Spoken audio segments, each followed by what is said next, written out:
Hey guys, welcome to another episode of my channel. So today we are going to continue our story about n8n, and specifically we are going to continue our story about MCPs. So I already showed you how to use some online MCP, how to create MCP and how to use it from n8n. But in both of cases we have been using our n8n workflow as MCP client. Now I'm going to teach you how to create MCP server out of n8n workflow. And I intend to integrate already existing MCP, actually the one we have built in my previous episode, where you could actually have multiple online MCPs connected to this MCP server, where our n8n workflow actually is going to work as proxy toward those MCPs. Plus, I'm going to show you how to create MCP tool using vector store. And of course, I'm going to try to explain this in simplest of ways, so you can understand how it works, and from that point on you can work around this as much as you like. So first of all, I intend to use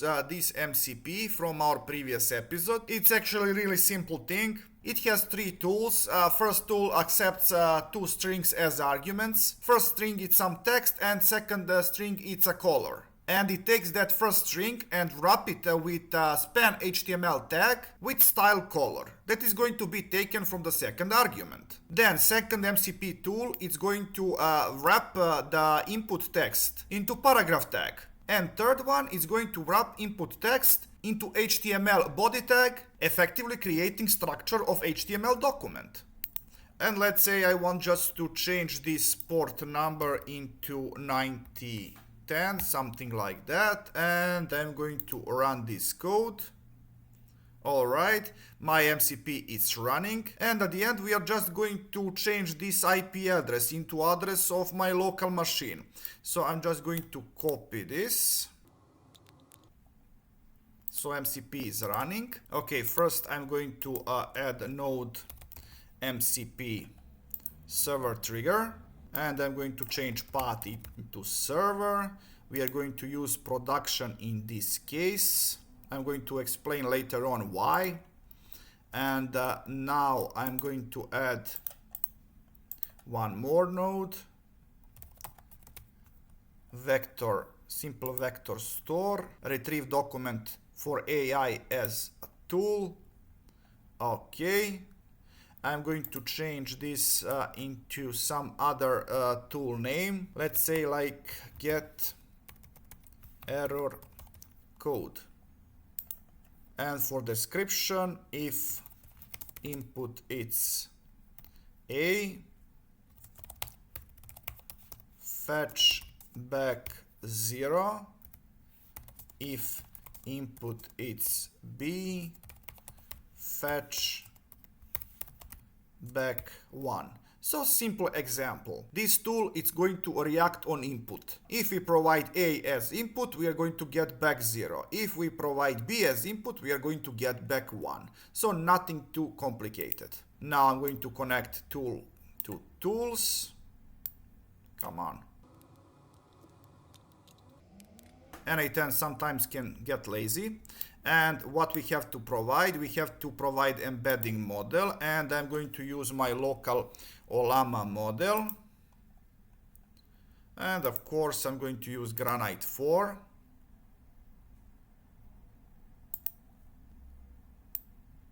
And in here I'm going to provide one more tool. It's going to be MCP. Now I'm going to connect my local MCP server. Of course, I'm going to change this IP address into 192.168.0.37. Port it's 9010, and I'm going to provide SSE. Change this into server send events, authentication null, all tools okay, and I'm going to get back. This part is done. Just let me see once again this part. Open. And now, why we are going to use production? Because we need this MCP constantly active. And while it's in production, on another side we can create another workflow with MCP client where we are going to use this MCP server as endpoint. Okay, I'm going to copy this part. All right. I'm going to save this and I'm going to set it active.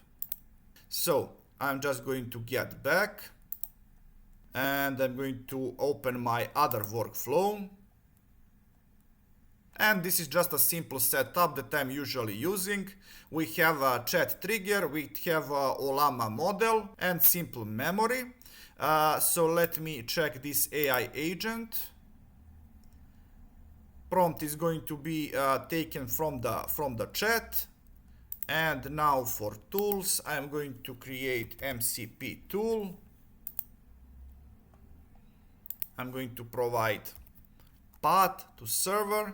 It's HTTP streamable, authentication none, tool to include all. Okay, this is completely fine. I'm going to get back. All right, let me just zoom out a little bit. So now what I want to do, I want to query this agent in a way that we are going to use both tool from vector store and some of tools from my local MCP server. So how I'm going to do that? By provided MCP tools, get me the error code for the letter A and wrap it as paragraph. Alright, we have the result. Error code 0 for letter A and wrapped with P tags. So guys, as you can see, everything works perfectly. So I hope that you learned something new and interesting. So please like, subscribe and see ya!